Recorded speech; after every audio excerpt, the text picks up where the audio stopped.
Hi there, welcome to my channel. My name is Laura Kay.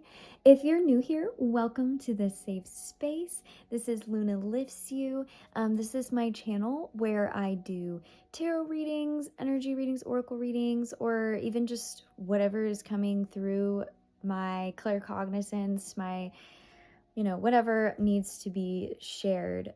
So if this found you, I don't believe in coincidences. I only believe in divine incidences. And you don't have to believe what I believe, but I think that you were drawn here for a reason. So there's probably something in here for you. If you've been here with me, thank you so much for liking and subscribing to my videos. I appreciate you guys so much. You guys have been leaving such sweet comments, and it just makes my days.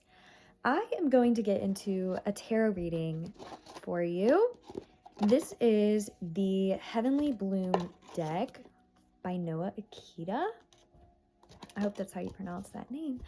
This deck is so beautiful. It has a really pretty story to it. I don't know exactly what's going to come through this reading. I have been feeling a lot of root chakra stuff has been happening. We just had that blood moon in Virgo just the other day. We ended February with that new moon in Pisces, and that was so much was coming up, purging to the surface after that time, and then throughout March, and then we just had that lunar eclipse. I'm feeling so much in my body that there's little moments that are like glimpses of the past in weird ways lately, and it's been extremely triggering. And know that if you've been experiencing this, that it is a time of purge, and that this is happening for a reason, and you're aware of it in a positive way. Okay, so we have the Two of Swords and the Eight of Laurels, and in this deck, the laurels is like pentacles. And so the Eight of Laurels, you can see this woman is sitting here. She's working really hard on her craft. There's a lot that goes into like your work, and there's a lot of slow down time where things are building, if that makes sense. You're building towards something. You see she's like knitting over here. She is working on her artwork or her creative things, but she had to learn how to tie things the right way, and what colors go well together. And what is she doing? It's like flowers that she's putting together, but she's sewing something, and that takes mastery to be able to be good at that kind of craft. So whatever it is that you're doing in your life, you're probably in a time of honing in on that craft. Maybe you have some ideas of what you want to do with yourself in the future, but right now you're taking the baby steps to get there, and you're making the little actions in every day that's going to help you get to there. And then on the Two of Swords, you can see she is she's choosing between two different decisions. She's like weighing her pros and cons in each hand. And the moon is like shining down on her. Like that's what that circle around her head makes me think of, is the moon shining down on her, giving her guidance and intuition and strengthening her psychic abilities. So I think that might be a sign that the moon that we just had, because yesterday was a full moon as I'm recording this, no matter when you find this, the energy is energy and it should resonate for you. But that blood new moon and warm moon in Virgo is significant. And that purging that I was talking about happening is happening because of a lot of this. But it's bringing you into a place of really, you're seeing where you need to go, and you're seeing exactly the little tweaks and things that need to happen, or what you need to perfect to be able to get to where you want to go.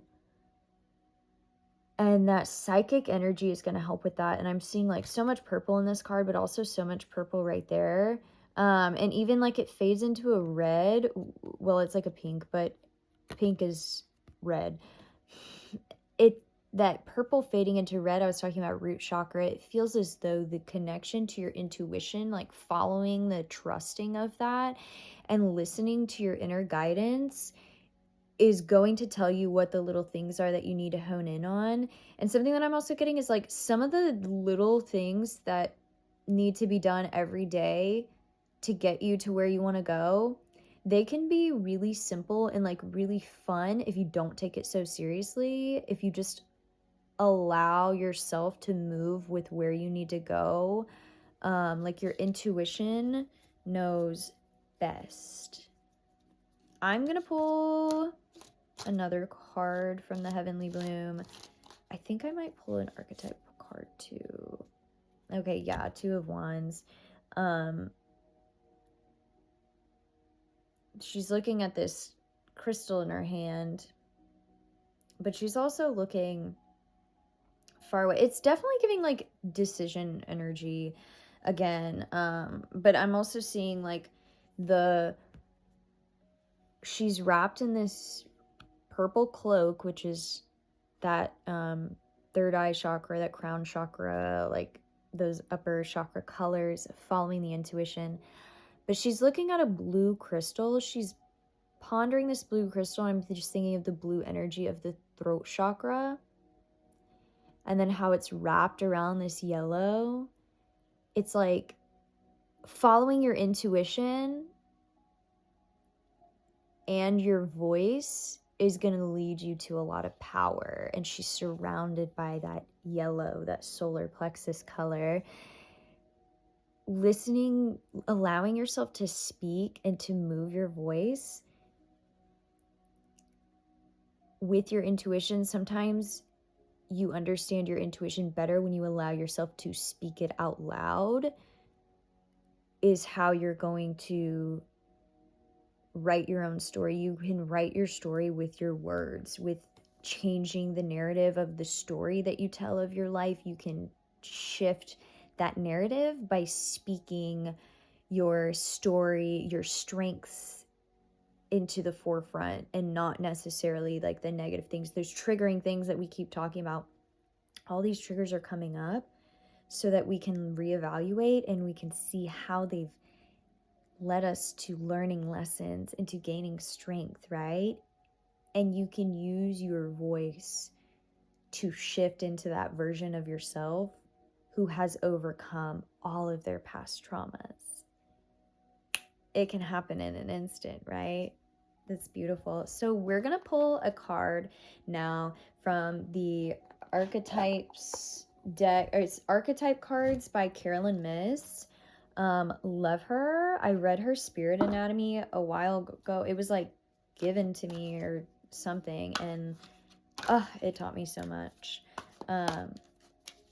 So I'm just going to pull an archetype card. We're going to see maybe what it is that you need to be focusing on a little bit right now. But I also want to say, like, I've been also getting a lot of, like, you don't have to try as hard as you have been, because I get a lot of, like, perfectionist energy. And there's some ways that you need to let go a lot. And then there's other ways where you're avoiding little, like, things that can be easily solved. I don't know what that's about. Okay, so this card is the Liberator. I have not gotten this one yet. This is beautiful. Okay, so I'm going to read the shadow before I read the light. Shadow attributes: imposing your own tyranny over those you claim to liberate, or ignoring legitimate constraints. The light attributes are freeing yourself and others from outmoded beliefs and releasing negative patterns.